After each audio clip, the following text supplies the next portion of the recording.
हम सब सांस लेते हैं अपनी जिंदगी के हर पल। सांस लेने का ये आसान काम हमारे शरीर में एक अद्भुत सिस्टम द्वारा संचालित होता है, रेस्पिरेटरी सिस्टम। यह सिस्टम हमारे जीवित रहने के लिए जरूरी ऑक्सीजन लेने और हमारे शरीर द्वारा उत्पादित कार्बन डाइऑक्साइड को बाहर निकालने के लिए जिम्मेदार है। इसके बिना हम कुछ मिनटों से ज्यादा जीवित नहीं रह सकते। रेस्पिरेटरी सिस्टम को अपने शरीर के पर्सनल गैस एक्सचेंज स्टेशन की तरह समझो। आइए इस जरूरी जीवन रक्षक प्रणाली की खोज शुरू करें। हवा का सफर नाक के पीछे स्थित नेजल कैविटी से शुरू होता है। नेजल कैविटी छोटे छोटे बालों और म्यूकस से ढकी होती है, जो धूल, गंदगी और कीटाणुओं को फंसा लेते हैं और उन्हें हमारे फेफड़ों तक पहुंचने से रोकते हैं। नेजल कैविटी से गुजरने के बाद हवा नीचे फेरिंग्स तक जाती है। यह हवा और भोजन दोनों के लिए एक कॉमन रास्ता है। इसके बाद हवा लैरिंग्स तक पहुंचती है, जिसे वॉइस बॉक्स भी कहा जाता है। लैरिंग्स में वोकल कॉर्ड होते हैं, जो हवा के गुजरने पर कंपन करते हैं, जिससे हम बोल पाते हैं। लैरिंग्स से हवा ट्रेकिया यानी सांस की नली में जाती है। फिर ट्रेकिया 2 ट्यूबों में बंट जाती है, जिन्हें ब्रांकाई कहा जाता है, हर फेफड़े के लिए एक। ये ब्रांकाई आगे चलकर ब्रोंकियोल्स नामक छोटी ट्यूबों में विभाजित हो जाती है, जो एक पेड़ की शाखाओं की तरह दिखती है। अंत में प्रत्येक ब्रोंकियोल के अंत में एल्वियोली नामक छोटे छोटे वायु थैलों के समूह होते हैं।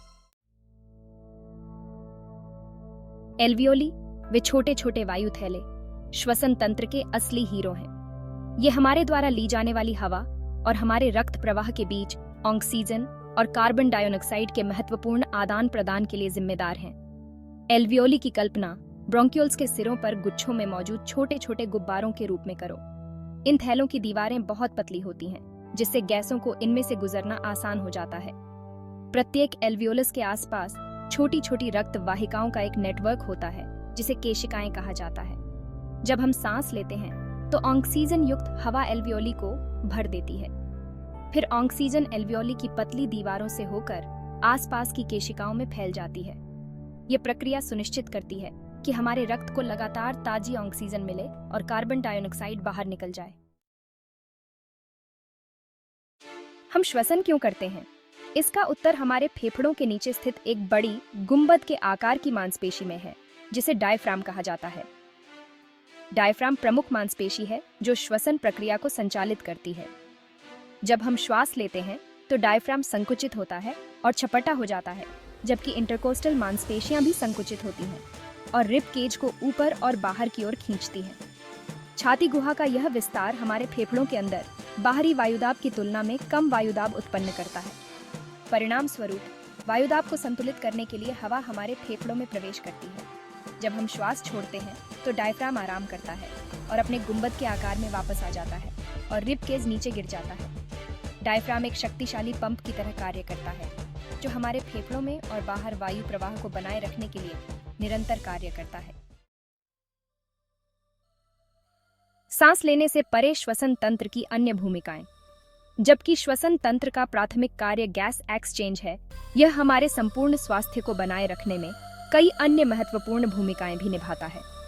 वाणी लैरिंग्स यानी वॉइस बॉक्स बोलने के लिए महत्वपूर्ण है। लैरिंग्स के भीतर वोकल कॉर्ड कंपन करते हैं जब हवा उनके ऊपर से गुजरती है, जिससे ध्वनि उत्पन्न होती है। गंध, हमारी गंध की भावना हमारे श्वसन तंत्र से जुड़ी होती है। जब हम सांस लेते हैं तो हवा में मौजूद गंध के अणु नाक गुहा में मौजूद ग्रांड रिसेप्टर्स तक पहुंच जाते हैं। ये रिसेप्टर्स मस्तिष्क को संकेत भेजते हैं, जो संकेतों को अलग अलग गंधों के रूप में व्याख्यायित करता है। पीएच संतुलन, श्वसन तंत्र हमारे रक्त के एसिड बेस बैलेंस या पीएच को नियंत्रित करने में मदद करता है।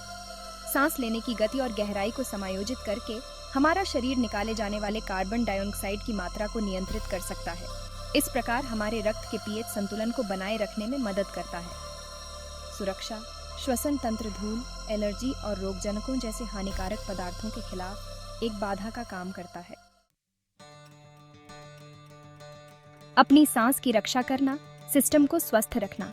श्वसन तंत्र की महत्वपूर्ण भूमिका को देखते हुए इसे स्वस्थ रखना बहुत जरूरी है। धूम्रपान न करें। धूम्रपान फेफड़ों को नुकसान पहुंचाता है और फेफड़ों के कैंसर और अन्य सांस की बीमारियों का एक प्रमुख कारण है। प्रदूषकों के संपर्क में आने से बचें। वायु प्रदूषण फेफड़ों में जलन पैदा कर सकता है और सांस की समस्याओं का खतरा बढ़ा सकता है। अपने हाथों को बार बार धोएं। यह उन कीटाणुओं के प्रसार को रोकने में मदद करता है जो श्वसन संक्रमण का कारण बन सकते हैं। टीका लगवाएं।